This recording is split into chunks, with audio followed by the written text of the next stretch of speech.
WhiskyJason hier, Whisky aus der Sicht eines Amerikaners. Heute bin ich in den Vereinigten Staaten, genauer gesagt bei Old Fitzgerald Prime Bourbon. Kentucky Straight Bourbon Whiskey, Original Sour Mash, 43%.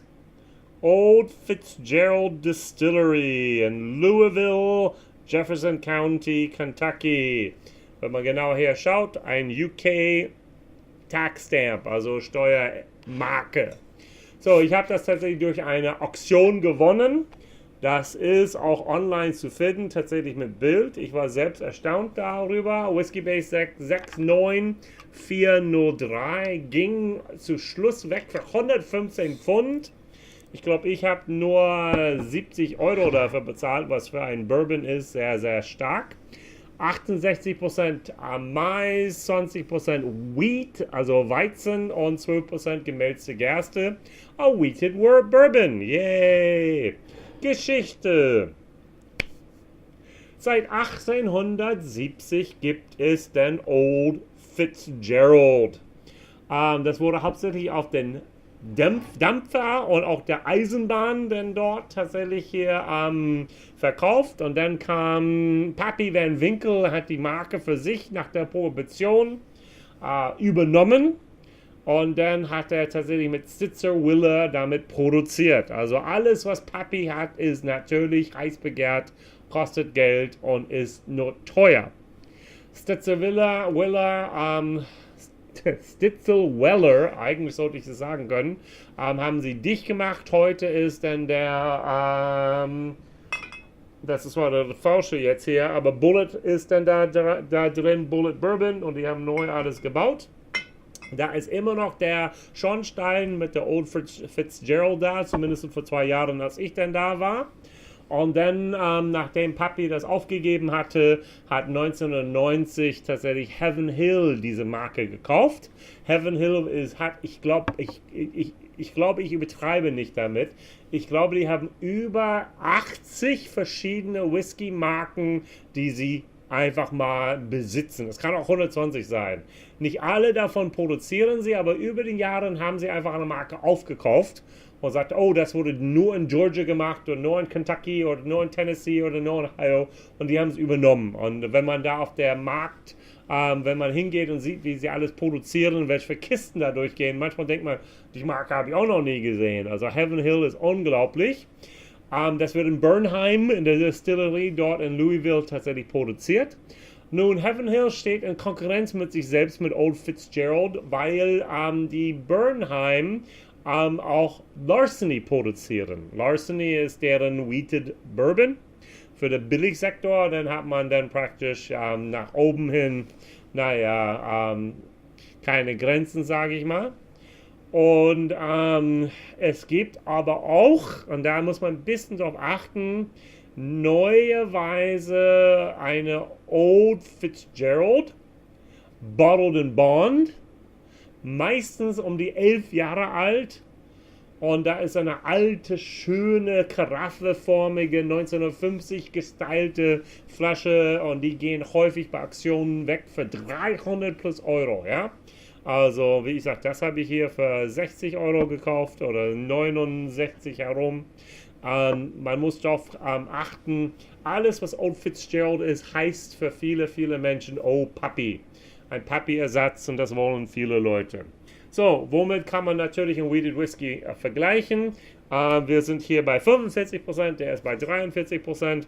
Die Flasche ist schon weg. Also, tut mir leid, Marcel hat die ganze Flasche hier mir abgekauft. Denn er hat irgendwo bei einem Tasting das mal gehabt und dachte, genial. Und deshalb hat er gefragt, ob er die Flasche haben kann. Da waren noch insgesamt 29 CL. Also ich habe mir das hier noch gegönnt. Das sollte 1 CL ungefähr sein. Also er kriegt 28 denn dafür. Wir werden einfach mal die vergleichen an der Nase und vergleichen einfach mal im Mund und schauen wir mal, was da mir besser mündet. Also das ist eine geile Bourbon. Das ist einfach mal perfekt. Boom. Also wie es sein soll. Da kommt Karamell, da kommt Pecan, da kommt einfach mal Zuckerwatte, da kommt Tabakblätter, da kommt einfach mal ein bisschen Holz dazu. Das ist einfach der ganze Tasting Wheel of Bourbon, wie es sein soll. Wow! Boah, ist der gut. Also, man munkelt, das sollte ungefähr 6 Jahre alt sein. Extra in Amerika wurde auf 40%, extra für den Ausland wurde auf 43%, ein bisschen nach oben geschoben. Also steht hier, since 1849. It has consistently been the ideal of our distillery to produce only the most luxurious sour mash whiskey that Kentucky has ever known. Wow. Also seit 1849 ist es kontinuierlich unser Streben, unser Ideal von meiner Destillerie, der luxuriöste Sour Match Whisky von Kentucky zu produzieren. And the achievement of this aim is the rare bouquet and distinctly different flavor that has made Old Fitzgerald famous for generations. Also diese besondere Leistung ist unser Ziel und dieser in der Nase der Bouquet, wie auch der einzigartigen anderen Geschmack ist das, was macht Old Fitzgerald berühmt seit Generationen. Das ist schon eine heiße, krasse Nummer. Also auch der Labeling ein bisschen alt, ein bisschen schön, auch trotzdem mit einem Drehverschluss. So ist das manchmal auch bei Bourbons. Naja, gut, gefällt mir. Also der Maker's Mark kommt ein kleines bisschen schwach auf der Brust her. Also dieses Bouquet kommt mir nicht ganz so stark entgegen wie hier. Und der ist schon ein bisschen, das erste, das Wort, was mir einfiel, hat mehr Holz. Der ist süßer, der ist fruchtiger und das ist ein bisschen mehr holzlastig. Und das ist Maker's Mark gar nicht. Also Maker's Mark ist nicht berühmt dafür, dass sie zu viel Holz haben. Maker's Mark hat das Programm, dass wenn sie 2 oder 3 Jahre oben in den Racks bleiben, die werden tatsächlich nach unten und dann weiter gealtert, sodass nicht ganz so viel Holz dann dadurch entsteht. Also das ist schon ein guter Whisky. Sorry Leute, ihr seid zu spät gewesen hierfür. Also sowieso, wo man Old Fitzgerald liest, dann sollte man zuschlagen. Also das ist fast ein Garantie dafür, dass es gut sein wird. So, ich würde Haselnuss sagen, aber es ist Pecannuss. Es ist wirklich Braunzucker.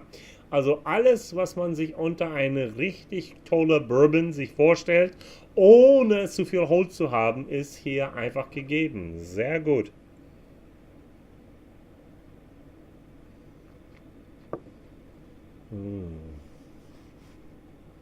Mhm.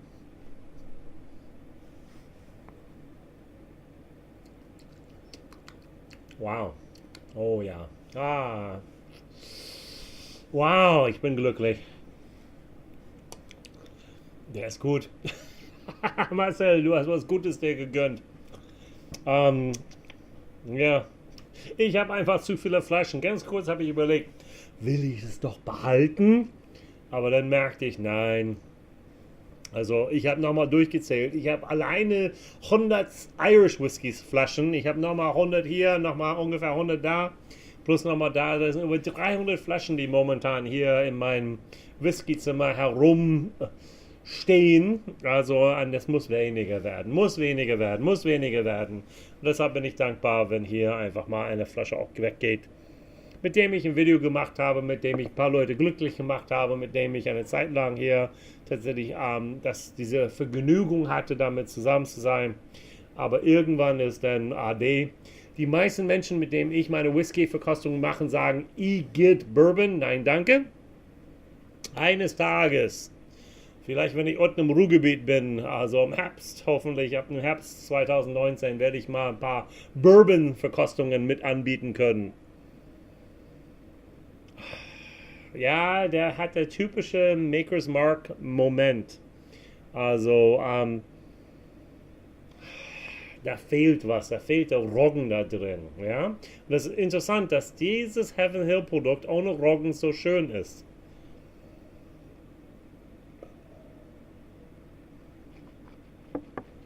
Mhm. Mhm. Sehr weich, sehr schön. Und jetzt habe ich ein bisschen hier von der Zuckerwatte, ein bisschen Holz, ein bisschen ganz leichte Pekan, also ein bisschen Nuss. Alles ist da, wo es sich hingehört, aber einfach gedämpft. Das ist echt, als ob man den Lautstärke-Regel genommen hätte. Das ist hier ein 4 und hier haben wir auf 8 ungefähr hochgedreht. Der ist echt. Und da ist ein Hauch von Bitterkeit. Ein Hauch vom Holz, ein Hauch von. Nur ein Hauch, aber eindeutig da verglichen mir hiermit, wo einfach der ganze Spucke, der ganze Mund anfängt, der Speichel fängt an zu fließen. Und das ist hier eine richtige Kandidat für eine der besten Bourbons, die ich zumindest in den letzten paar Monaten im Glas hatte, zum ersten Mal. Oh, Mann, ich würde einfach mal hier auch dran riechen. Also Braunzucker. Ich habe Pecan so oft erwähnt, aber der ist eindeutig heute da. Ich kriege sogar Graham Crackers, ein bisschen Butterkekse. Nelken, Zimt, also Vanille, also alles, das gesamte Programm hier, was Bourbons anbieten kann, kriege ich in der Old Fitzgerald Prime Bourbon.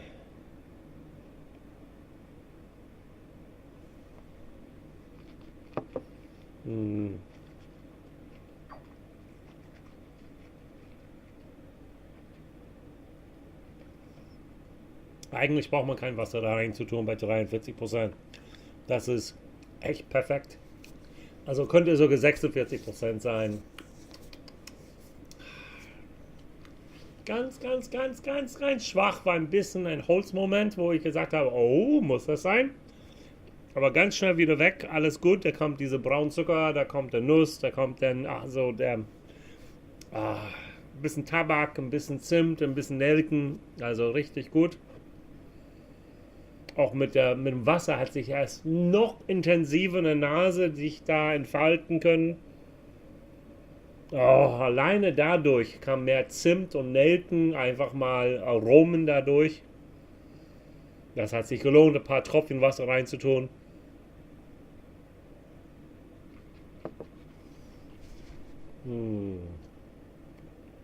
Wow.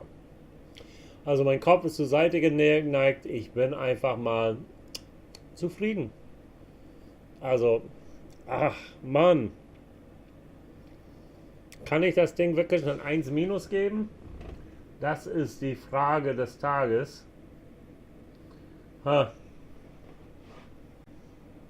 Gut. Auf Englisch, time to bring out the big guns. Also Zeit, die Hammerdinger hier rauszuholen. Die Flasche ist leider schon verteilt. Das war Whisky des Jahres 2018 von Jim Murray. Das ist The William Laura Weller Buffalo Trace Antique Collection 64,1%. Ich habe hier wirklich ein paar Tropfchen noch da, die ich mir ab und zu mal hier erlauben werde zu trinken. Und das war ein Whisky, den ich tatsächlich ein 1 minus gegeben habe. Das sieht echt doof mit der Flasche. Ich mache einfach mal so. Also, wenn eine Flasche leer ist und es hat was drauf gedruckt, irgendwie ist das nicht so toll. Also, das hat mehr Eiche eindeutig, aber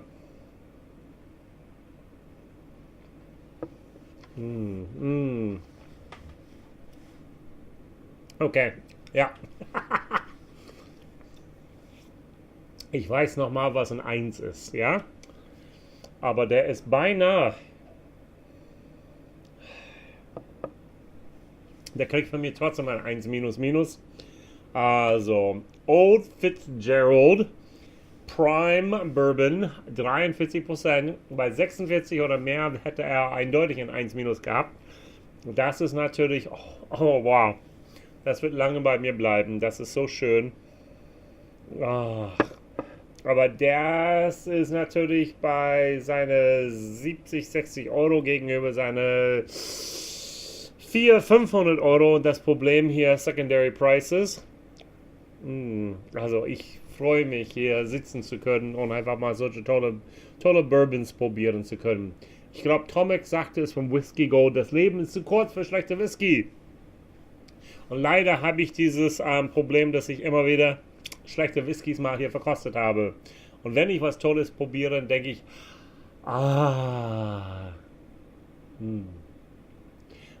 diesen Moment habe ich hier.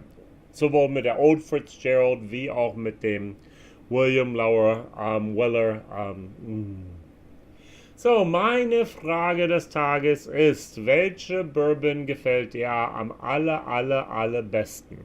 Ich habe hier hinten tatsächlich, kann ich auch noch mal rausfischen hier, noch ein paar, also eine halbe Flasche hier vom Elijah Craig 12, das ist sehr, sehr gut. Ich habe hier Bookers, ich habe auch noch ein Stag Junior, der unterwegs ist wieder. Welche Bourbon gefällt euch am besten? Schreibt es einfach hin, ja, also bei mir ist es, glaube ich, immer noch Eagle Rare 17, finde ich einfach bombastisch. So, teuer,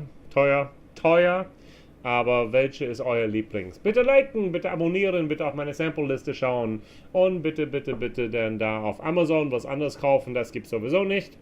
Und dann jeden Tag 17:30 Uhr kommt ein Video raus und dann am Sonntagabend immer ein Livestream mit irgendjemandem aus der deutschen Whisky-Szene, der irgendwie über Whisky oder Whisky verbundenen Themen mit uns redet. Bis dahin, ciao!